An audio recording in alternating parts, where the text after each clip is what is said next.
All right, guys, welcome back to another video of Shaman J. It is 3 weeks later, and I wanted to go ahead and follow up with this device with some pros and cons.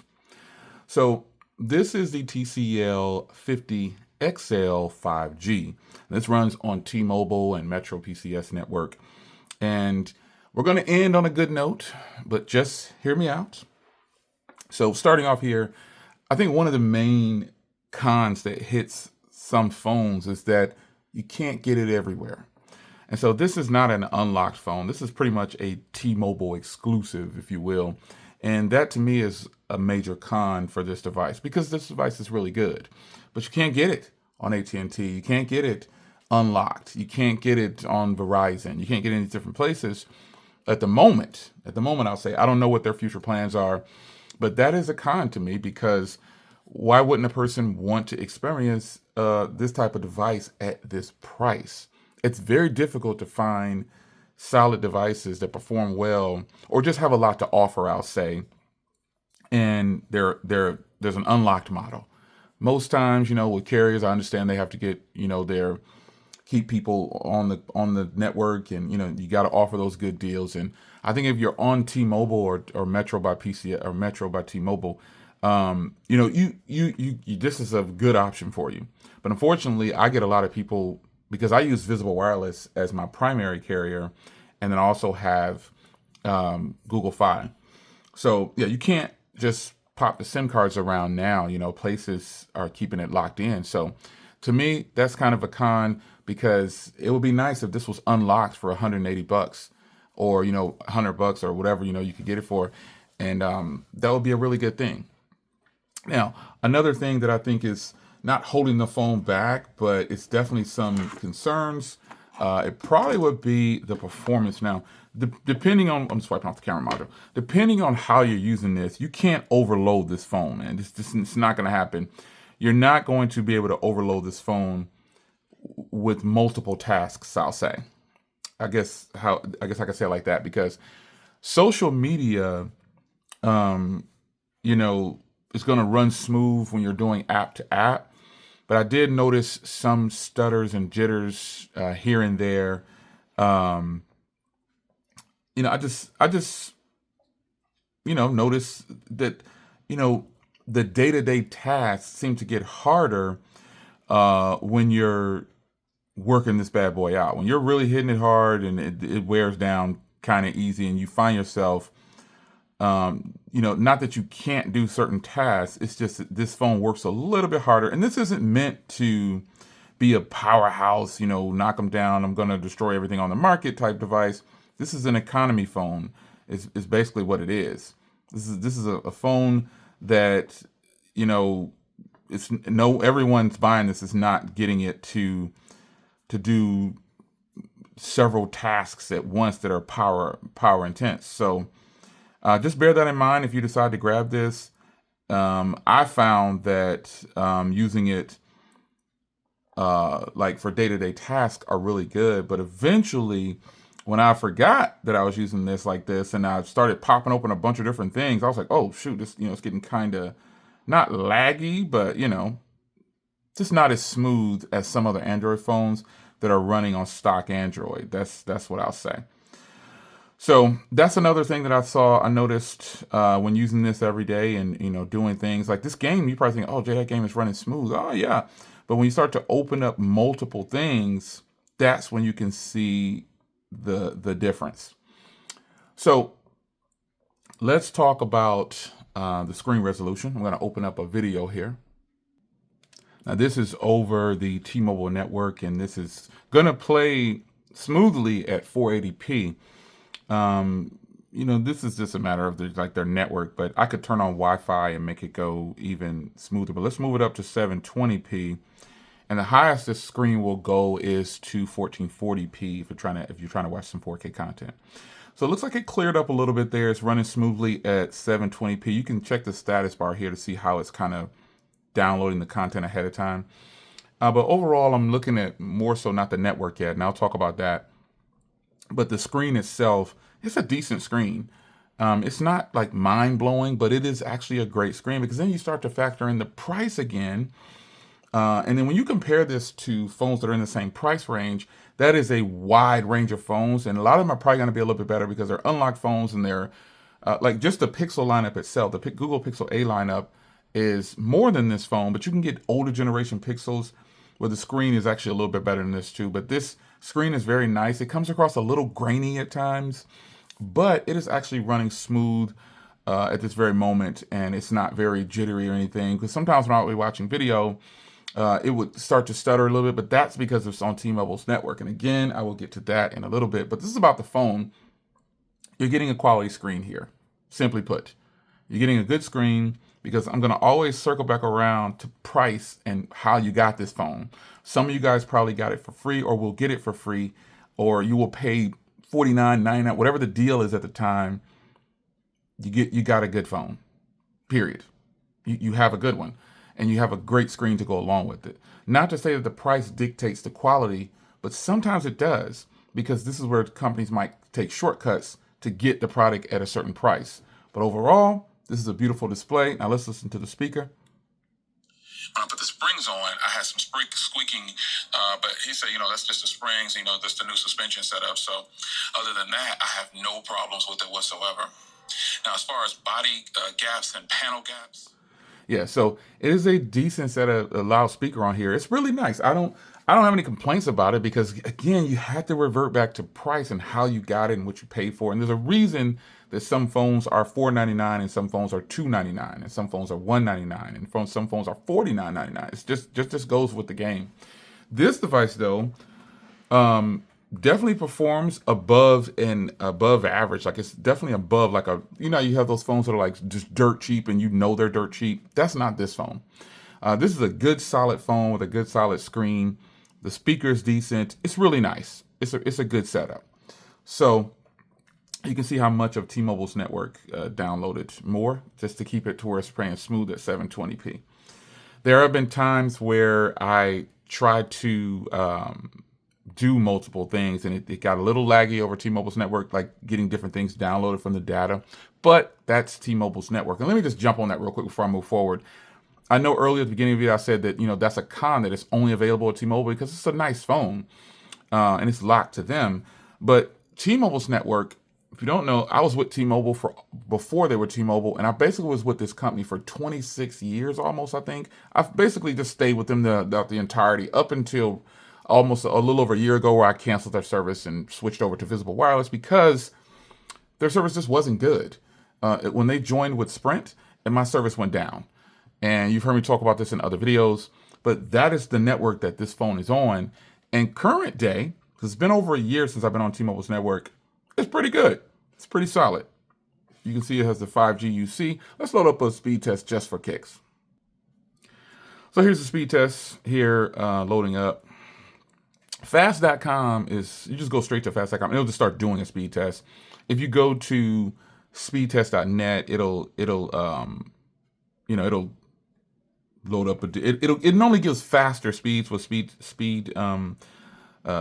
speedtest.net. It gives faster speeds with them, and fast.net gives, to me, probably the more realistic speeds and that's not just what T-Mobile is. Just every time I've tested a phone.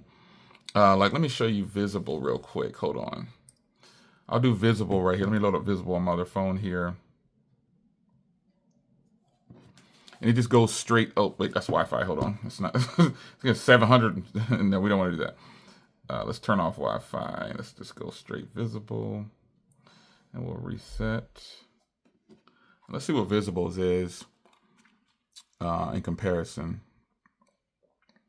This just goes to show, these speed tests, take them for a grain of salt, but take them with some seriousness.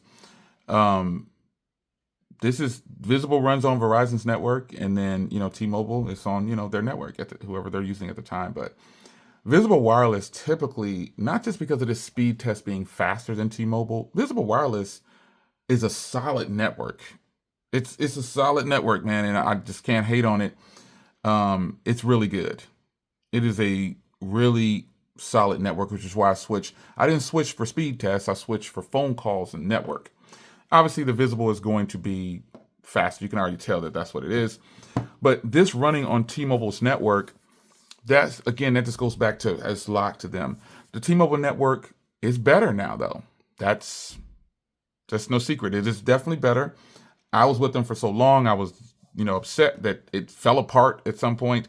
But the reality is, it has gotten better. And I'm glad I got a chance to test out their new network that's been upgraded in the last year or so since I left. It's been great.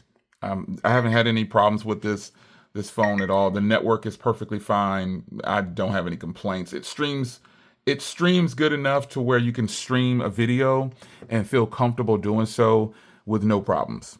All the data and everything. Speed tests are speed tests. They don't mean that much to me, but I want to just show you how their network from any way that I can do it, easily for you. But let's talk about hardware.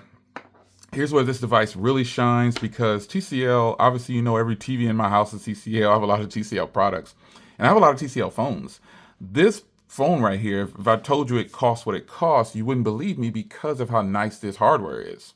You've got a side-mounted fingerprint reader, which doubles as a power button, a volume rocker, beautiful camera array there set up there. The camera module is pretty nice looking. It's got little ridges around the edges.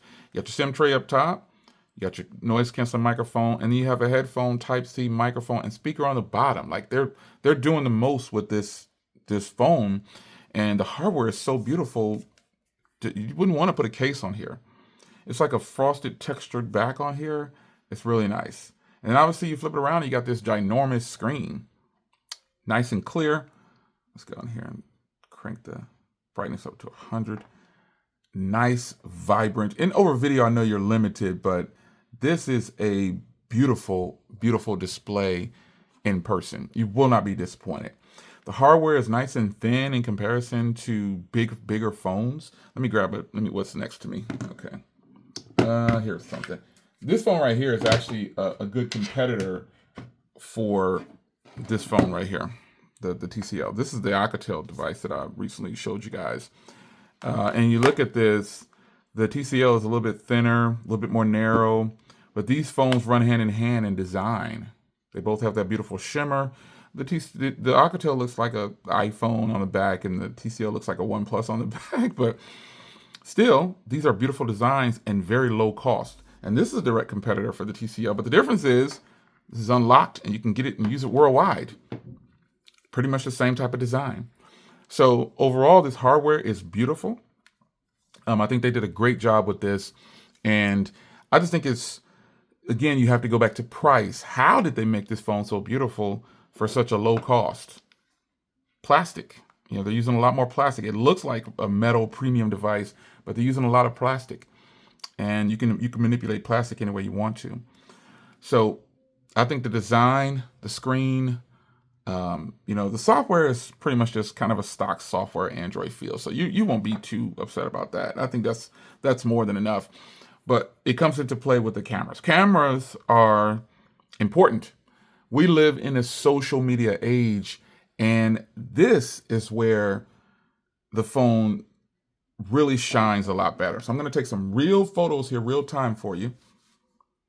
Because I used to do like put photos in and stuff like that. I'm going to take it for real for you right here and just show it to you here. It's got a really fast shutter speed. I'm going to show you each photo that I take here. Detail is very good, very clear. I'm going to put something else down here and take a photo. I'm trying to get away from my light. Very fast shutter speed. Like, again, how is it that, look at the detail on that. How is it they're able to get the price, the body, the performance of this thing?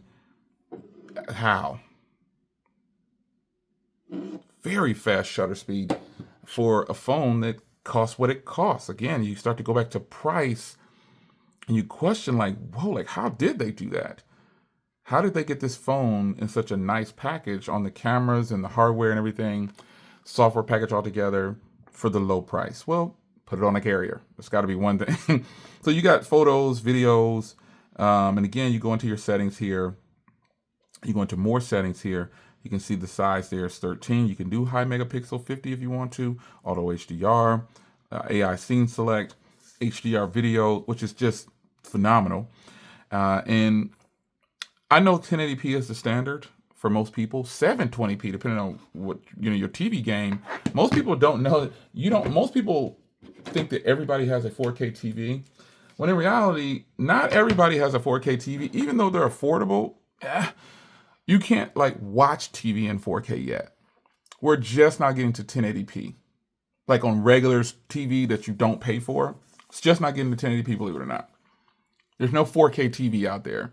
So this is why a lot of people probably don't have 4K TVs. Only time they're useful is if you're streaming something or watching something on DVD or just something like that. And everything now is a paid service.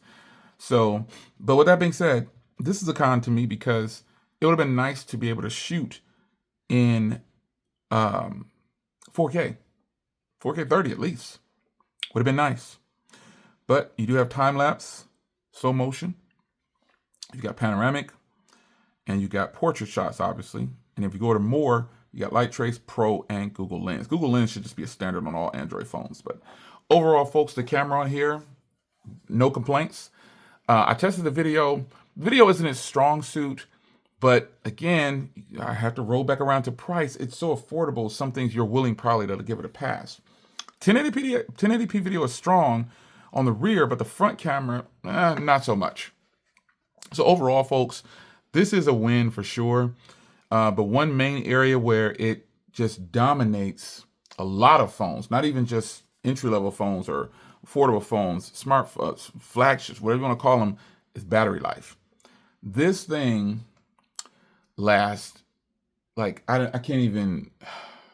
One time I didn't use it for 2 days straight, and the battery only moved like 3%. Because, I carry multiple phones. And so I'm being honest, this would have been my 5th phone in my pocket if I was, but I had carried my backpack, so it's easy to carry them all around. But one day I left this on my desk, and I was like, what phone am I missing? And 2 days had gone by, maybe even 2.5, and it only sipped out like 2 to 3%. I was surprised. I'm not gonna lie, I was surprised. I thought it was gonna be almost dead. It is solid battery. And again, that's going to come down to the optimization of, how they're putting this phone together in the battery category. So this is the settings menu. Nice. This is that TCL look, kind of not too cartoonish, but stock with a little bit of color. Yeah, it's nice. I think another con would probably, not a con per se, but just this area here. I know you can use an SD card, but the fact of the matter is,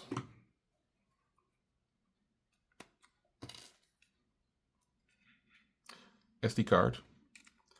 The fact of the matter is, SD cards that you need to use, they are not, like, the good ones are on sale a lot of times, but an SD card, a really strong SD card will run you about at least $60 if you want a really good one.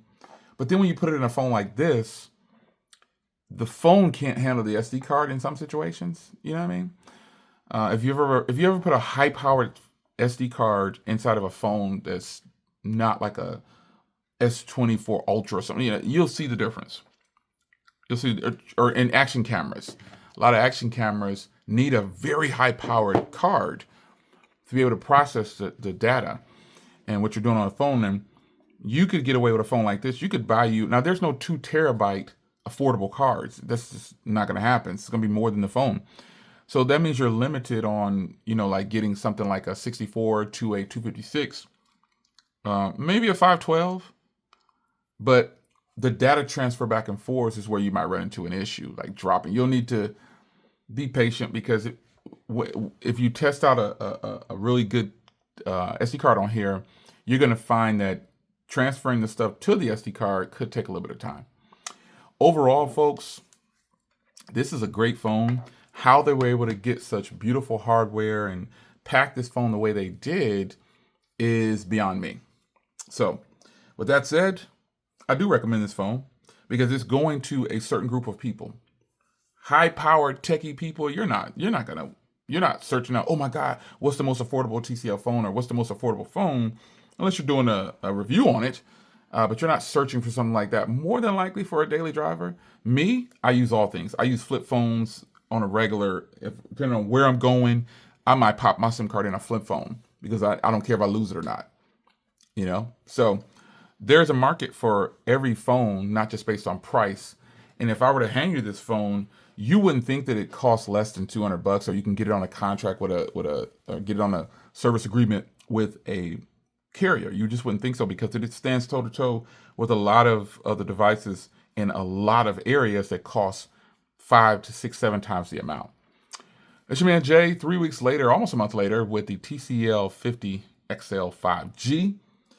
Hit up T-Mobile or Metro PCS. I think for the market that this is for, they're going to sell a lot of these. Yeah, it's definitely worth the price. It's your man Jay. I'll see you in the next one. Take care.